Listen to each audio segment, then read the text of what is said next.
G75AL।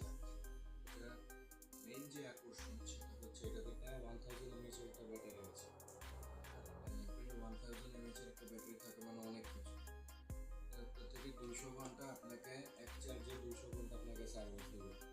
Long time কথা বলতে পারবেন, আপনি লং টাইম গান শুনতে পারবেন। পাশাপাশি একটা ডিসপ্লে আছে যেটাতে কত পার্সেন্ট চার্জ বাকি আছে ওটা দেখতে পারবেন।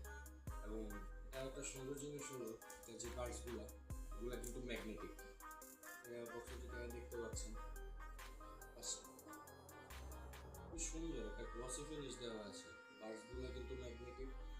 প্লাস আরেকটা প্লাস পয়েন্ট হলো এটাতে আপনারা টিএফটি কার্ড ব্যবহার করতে পারেন, মানে ফোনে কানেকশন নেই বা ফোনটাকে ধারে কাছে নেই, অ্যান্ড্রয়েড ফোন ইউজ করেন না, সেক্ষেত্রে দেখা যায় যে মেমোরি কার্ডে গান থাকলে আপনি মেমোরি কার্ডটা এটা কিন্তু ইনপুট করে গান শুনতে পারেন। তো এটা আপনারা পেয়ে যাবেন RS ডিজিটাল অ্যাক্সেসরিজে, একদম অথেন্টিক প্রোডাক্ট। যদি দরকার হয় এরকম একটা নেকবেন্ড যে আপনি লং টাইম কথা বলবেন এবং গান শুনবেন, সেক্ষেত্রে আপনারা কিন্তু এই নেকবেন্ডটা ব্যবহার করতে পারেন। এটা খুবই ভালো একটা নেকবেন্ড। আর ডিসক্রিপশন বক্সে আমি লিঙ্কটা দিয়ে দেবো, আপনারা সরাসরি ওখান থেকে পারচেস করতে পারবেন। ধন্যবাদ।